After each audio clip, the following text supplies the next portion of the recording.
কি করে আমি রফিককে বেশি ভালোবাসবো? এটা কি সম্ভব? ও ফোন করে ভাবি আপনাকে দেখতে ইচ্ছা করতেছে।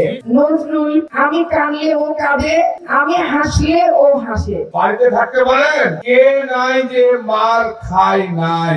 মোবাইলে লেখা আছে এমপি ভাবি। আপনাদের সবাইকে আমি অনেক ভালোবাসি। এই 15.5 বছর বাংলাদেশের এই নাটোর জেলা এই লক্ষ্মীপুর খোলাবাড়ি ইউনিয়নে বিএনপির নেতা কর্মীর উপর যে নিপীড়ন নির্যাতন হয়েছে, বাংলাদেশের কোন এলাকায় এত নিপীড়ন নির্যাতন হয় না।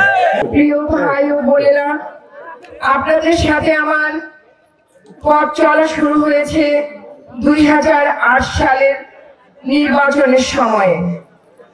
আপনারা আমার জন্য অনেক রাত অবধি মিটিং করেছেন, পথসভা করেছেন, উঠান বৈঠক করেছেন।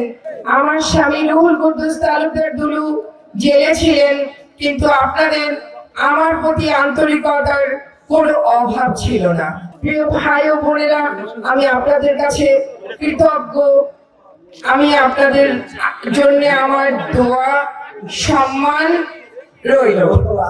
প্রিয় ভাই ও বোনেরা, অনেকে এখানকার নেতৃবৃন্দের মধ্যে অনেকে আলোচনা করেন, আমার কানে আসে যে আমি নাকি রফিককে ভালোবাসি বেশি, কিন্তু এটা একদম ঠিক না। কারণ এই শামসু ভাই 2008 সালে আমার জন্য জেলে গেছেন, আমি কি তাকে ভুলতে পারি? আমি কাঁদি, তখন নজরুল টেলিফোনে সে জোরে জোরে কাঁদে। নজরুলের মোবাইলে লেখা আছে এমপি ভাবি। খোরশেদ আমার জন্য অনেক করেছে 2008 সালে, ভাবি এই মিটিং ওই মিটিং এই মিটিং।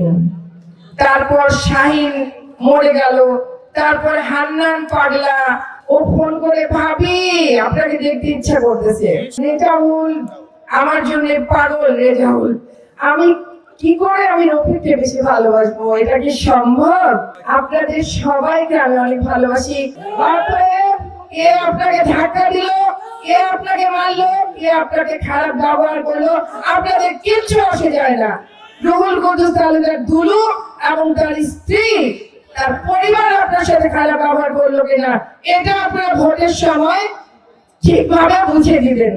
আমি আমার প্রিয় সহকর্মী নিয়ামতুল্লাহ নানু, যার সঙ্গে আমি কাজ করেছি দীর্ঘ সময়, ওই কালো শক্তি তো দেশ ছেড়ে পালিয়েছে। এখন কি আপনাদের মিটিং এ হামলা হওয়ার সম্ভাবনা আছে কি? বাড়িতে থাকতে বলেন, কে নাই যে মার খায় নাই।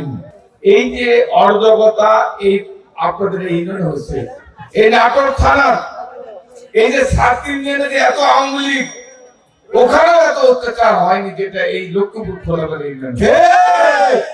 প্রিয় ভাই আমার, আমি আপনাদের জামাই নাকি জামাই না?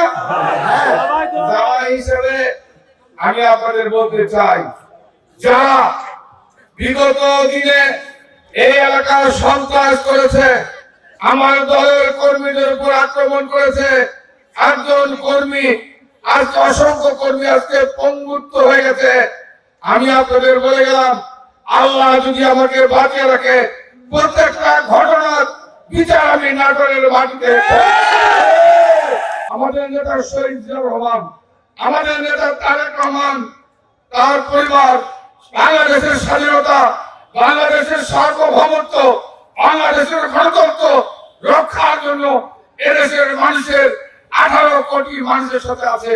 তাই আমরা আবার বলতে চাই, যদি কোনো চক্রান্ত, কোনো ষড়যন্ত্র করা হয়, বাংলাদেশের 18 কোটি মানুষ মেনে নেবে না, মেনে নেবে না।